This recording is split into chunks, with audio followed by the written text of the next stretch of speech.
तेरे बिना बेसुआदी बेसुआदी रतिया, ओ सजना दम गम दम मस्त मस्त मस्त।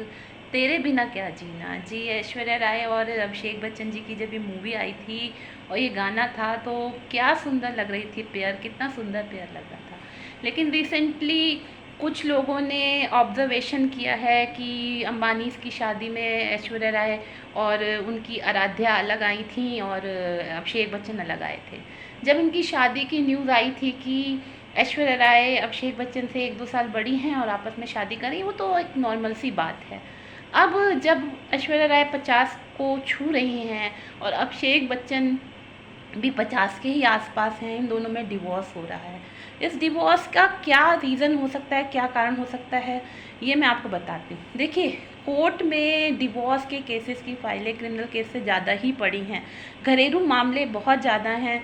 कई बार तो वकील लोग मजाक में कहते हैं कि क्रिमिनल केसेस की जगह हम घरेलू हिंसा और डोमेस्टिक वायलेंस के केस ही ले लें डिवोर्स के, वो हम ज़्यादा अर्निंग कर लेंगे उसमें। ये तो चलिए अलग सी बात हुई। ये हमारा पेशा है वकीलों का कि हम लोग कोई भी क्लाइंट आएगा उसका डिवोर्स हो रहा है तो हम लोग ये तो नहीं कहेंगे कि रोक दीजिए।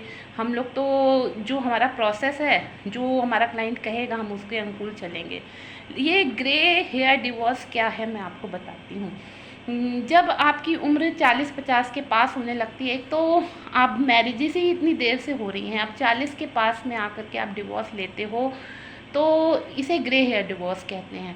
इतनी एज के बाद डिवोर्स लेने की ज़रूरत क्यों पड़ जाती है, मैं इसका रीज़न जड़ से बताती हूँ। देखिए, पहले क्या होता था, अर्ली एज में, कम एज में मैरिज हो जाती थी, उसके बाद एक पुरुष होता था वो अपना करियर बनाता था, महिला भी अपने कहीं स्तर पर छोटे मोटे लघु उद्योग या रोजगार वगैरह में अपना अवसर ढूंढ ही लेती थी।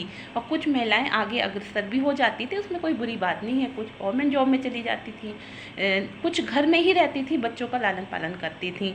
जॉइंट फैमिलियाँ होती थी। धीरे धीरे फैमिली विकसित होती गई और समाज विकसित होता गया, लड़कियाँ आगे निकलने लगी। बहुत अच्छी बात है, अप्रिशिएट की बात है कि लेडीज़ आगे वर्क करने लगी। लेकिन पहले के समय में क्या था, लेडीज़ को ज्ञान इतना नहीं था कि मेरी माँ ने कह दिया कि सेक्रीफाइस करने ही पड़ेंगे, करियर से ज़्यादा गृहस्थी ज़रूरी है, शादी ब्याह करके घर में रहना ज़रूरी है। फिर आगे वाली पीढ़ी ने क्या देखा, लेडीज़ ने क्या देखा कि मेरी माँ तो रोज़ पिट रही है, मार खा रही है।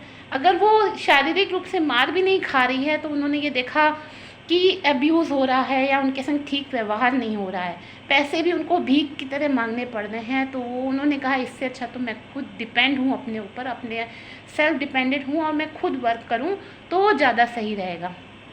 अब लोग कहते हैं कि महिला पढ़ लिख जाती है तो उसके पैर ससुराल में नहीं टिकते, या कई लोग ये कहते हैं कि फलाना की नंद ने, जैसे कि अभिषेक बच्चन और ऐश्वर्या के मैटर में कई लोगों ने ये भी छीटाकशी की कि चाहे जितनी भी अमीर लेडी हो, जितनी भी सुसंस्कृत लेडी हो, नंद आखिर झगड़ा मचा ही देती है। तो मैं कहना चाहूँगी हो सकता है उनका ये मैटर हो, लेकिन अगर एक हस्बैंड वाइफ है वो आपस में बैठ के अगर सामंजस्य नहीं है उनमें, वो अपने घर की दुविधा या अपनी प्रॉब्लम्स को आपस में नहीं समेट सकते, तो मैं नहीं मानती कि कोई भी व्यक्ति उनके बीच में आके मन मुटाव कर सकता है। अगर आपको मन मुटाव है, आप समझदार हो, तो आप दोनों पेयर बन के चलो ना, दोनों अर्निंग हैंड है।